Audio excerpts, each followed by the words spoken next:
Welcome back to another episode. Today I'm going to be making the aluminium side ladder for the van.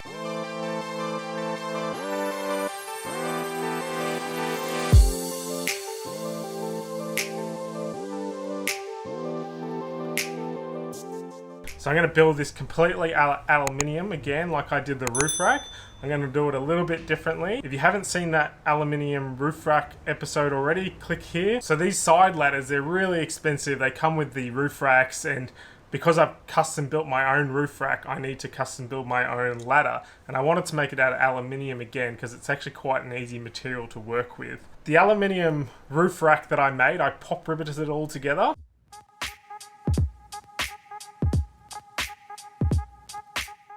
And it worked out really well. I'm not going to use that method this time. I'm going to use a method called aluminium brazing. And I know a lot of people are going to say, oh, aluminium brazing isn't really that strong. You need to weld it, it doesn't penetrate. Yes, but I'm going to do it in a technique which I think will be really strong. And if it isn't, I'll be able to reinforce it with pop rivets. I'm going to start off by making a wooden template so I can cut out all my aluminium pieces. And I think it's going to turn out really, really good. So you can see how I'm adapting this design to any van shape really, is I've just mocked up some plywood strips that I cut to the same thickness as the aluminium I'm going to use, and I've just clamped it all together to get the angle that I think is going to work for me, because obviously the van isn't straight, it's got some curve in it, so I've got to put a bit of curve into the ladder. So in that fact it's quite adjustable for me to kind of work along the angles and just move the clamps around. So I've got a template that I can go and make the aluminium ladder runs out of. So you can see this is going to attach eventually onto the pinch weld of the van, which is why I had to take this trim off. So the way I'm going to build this is I'm going to use these 32 by 32 by 3mm thick aluminium tube for the side runs. I'm going to cut them in a way that I'm not going to cut them in half so I don't lose all the strength, but I'll just cut corners out and then solder weld it back together. And then for the steps, I've got this 20mm by 3mm thick aluminium round tube. This is going to be what's having a lot of the load on it. So when you step on a step, all the load is going to be on the aluminium join. So the method that I'm using to join the aluminium is called aluminium brazing. So it's quite different to aluminium welding, where welding actually penetrates the metal and kind of molds it into one piece. Aluminium brazing just uses these little brazing rods, more like soldering, and it smushes some molten aluminium and flux into a gap which joins it together like glue. There's a lot of ways where you can get actually a better, stronger bond rather than just a butt joint, where you can cut away little angles into the pieces you're trying to join, so you end up having a lot more surface area bonding to what you're trying to join, which is what I'm going to use on this, so I can get the most strongest join I can out of these brazing rods. So it's actually quite easy. You only need a couple of things. You need a gas torch. So this is MAP gas. It's quite a little bit hotter than propane, but you can use a propane torch as well. And I just got a little gun attachment. These aluminium brazing rods. In Australia, I've bought these ones. They're called Ultra Bond. They're an Australian company. You can get them online on eBay or anywhere. I'll put the link in the description. But they come in a set of 5 for about $13, so they're quite cheap too. And then the last thing you need is something to clean the aluminium with, and it has to be stainless steel or non-ferrous. So I got a stainless steel wire brush that will clean all the aluminium prior to brazing, otherwise it won't stick. That's all you need. I did some test soldering with the aluminium solder welds, and I just butt joined a little thin piece of aluminium to this plate, and what you can see is when I tried to smash it off, the aluminium actually ripped before the weld broke. You can see there. It's quite a strong weld, although it doesn't penetrate the aluminium like a TIG or a MIG welder would. It's actually really strong. Okay, so now that I've got my wooden template, I have to start cutting out my aluminium pieces. So this is just a scrap piece. I'm going to show you the method that I'm using to work out the angles I need to cut. I've measured some of the angles. The very first one I need to cut is an angle like this. And the way that I'm going to figure out how much aluminium I have to cut out is I've made these little templates. So essentially what I'm doing here is I'm just cutting out a little triangle out of the aluminium, leaving the back part solid, and then I'm just going to be able to fold it like this, and then I'm going to be able to braze this joint all along. So it's going to look something like this. Once I've figured this out, I'll end up with a tiny little triangle like this, which I'll be able to place on to the aluminium, trace it out, and then I'm going to use an angle grinder with a very thin cutting disc to cut this out. So angle grinders aren't the best tool for cutting aluminium. A saw or a bandsaw would be much better, but this is what I've been using and it's been working well. The aluminium does tend to bind up into the cutting disc, but I found this hasn't actually been happening too bad, so I'm just going to keep doing it. It's working quite well. And you can see the way that I've done this. This is obviously cut in half, and that won't be happening when I'm doing that. That'll still be solid there. But to get the maximum surface area out of this braze, I've just chamfered off a little edge on all the sides. So there's going to be a lot more surface area for the braze to attach to, which is just going to make the weld a lot stronger.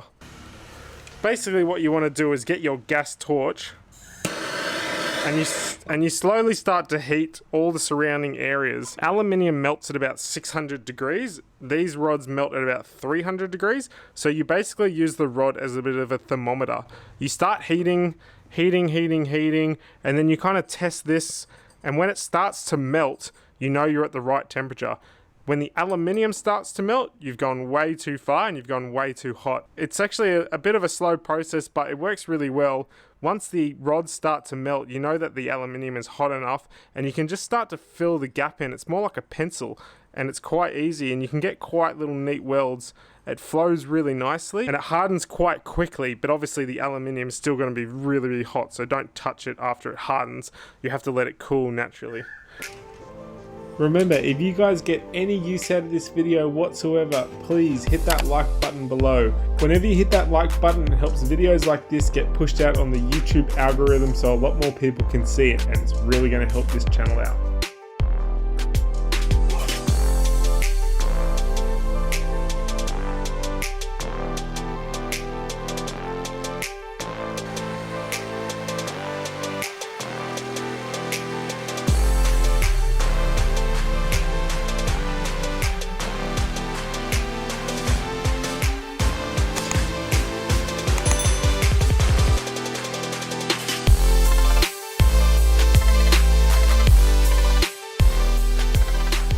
So there is a completed weld just after I finish now. You can get it quite neat. Obviously you're not going to get it really nice and neat as say like TIG welding, but for what I'm doing, it's more than enough.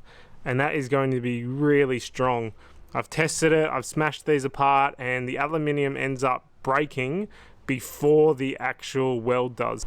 Okay, so after a bit of practice, the welds aren't looking too bad.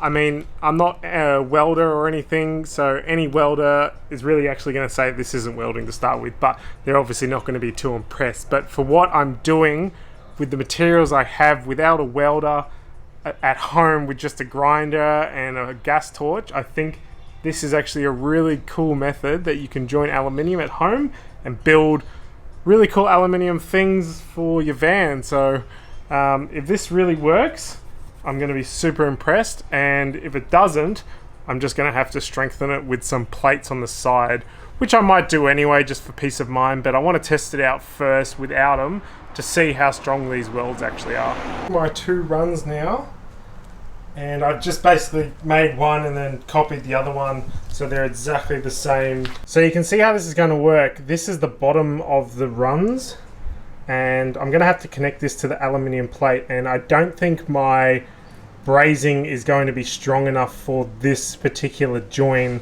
because that's where the most load is, and it's just a butt joint with no kind of added extra support from the aluminium.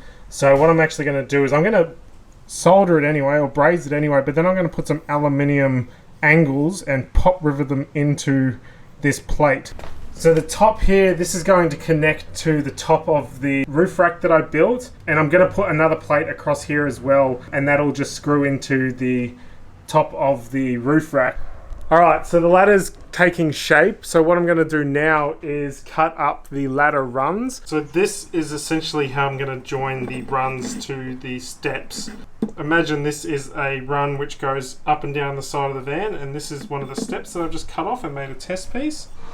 But I'm going to drill a hole through the run, and then I'm going to aluminium solder it. And all the aluminium solder is really going to do here is just stop the tube from moving around, because the run is going to hold all the weight.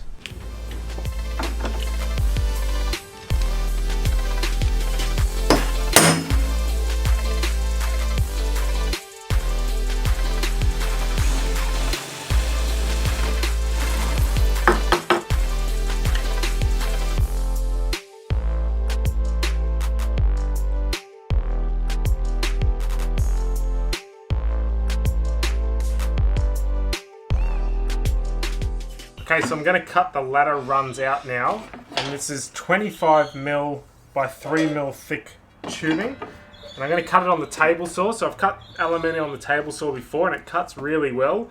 I put a stop block in, so I'm going to get the exact same length of all my runs.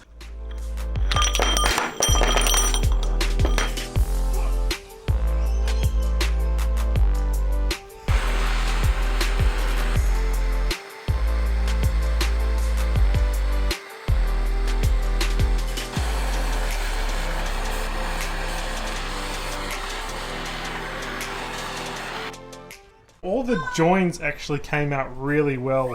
The only one that didn't come out well was this middle one, and it's actually because I messed up the calculation when I cut that little triangle out. I actually cut way too much out, and I really just couldn't get it right. The welds cracked when I actually just stood on the ladder. So how am I going to fix this? I'm pretty sure that all these welds will actually hold, but because I want this to be as solid as I can, I am going to reinforce it with some aluminium brackets.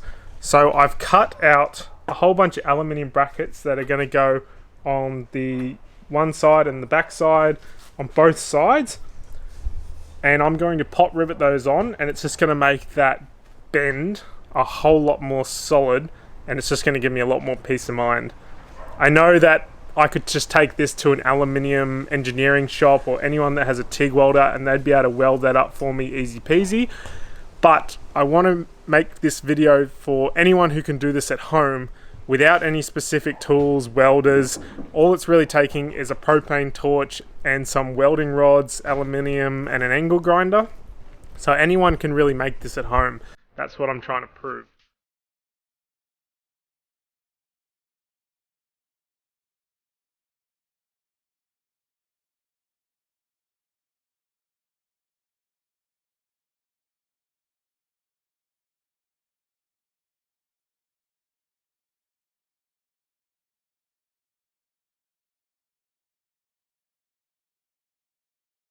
To make that problematic joint really strong, I ended up brazing on the plates too.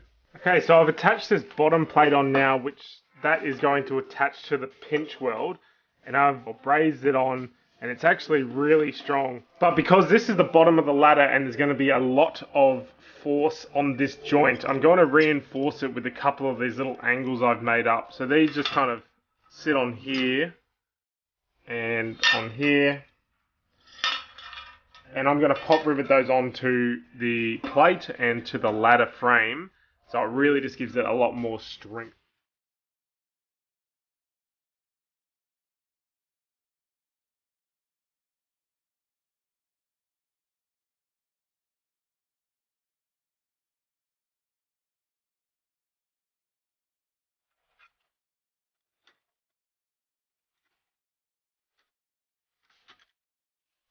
Okay, so I'm now going to weld or solder my mounting plate for the top of the roof rack to the ladder. So this is the top of the ladder now.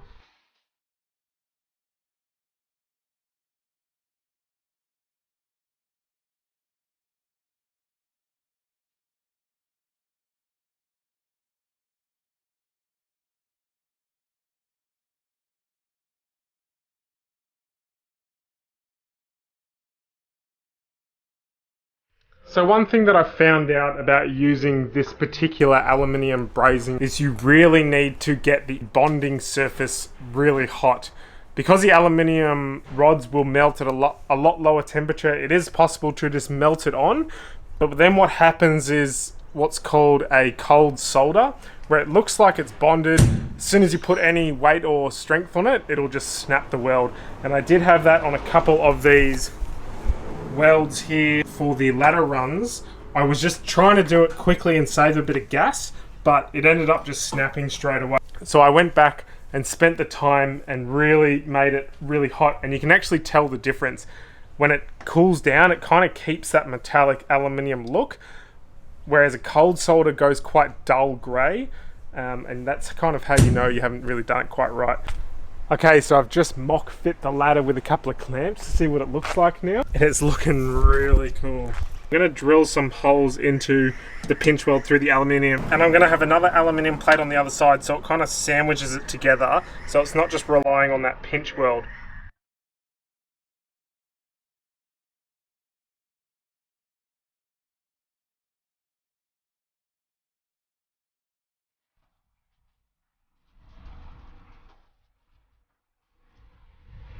And then this is pretty similar, and I'm just going to plate bolt through the frame here.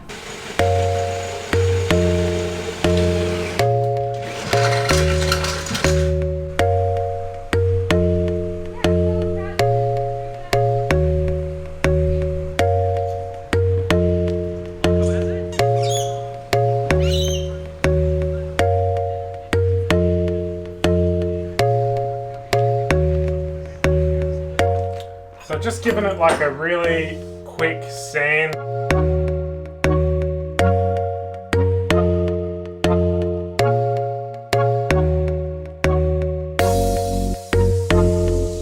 I'm going to use some etch primer because I'm going to paint this thing kind of a satin black.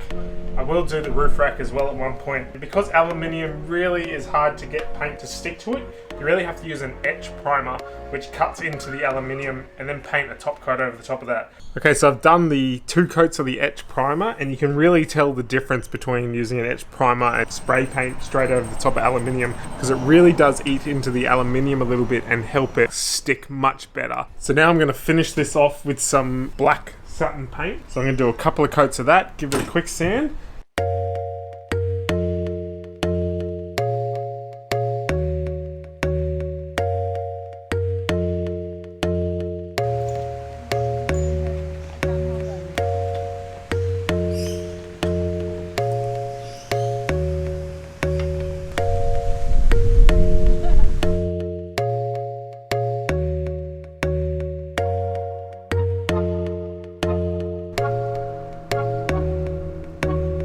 Okay, the ladder is up.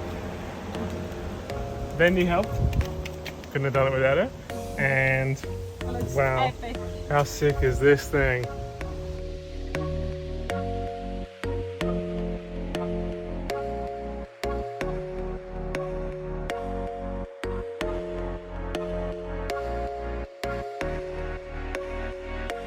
Remember, if you got any use out of this video at all, hit that like button below, subscribe to the channel so you don't miss any updates. The next video will be coming out very shortly about the rooftop deck and solar panels, so stay tuned for that.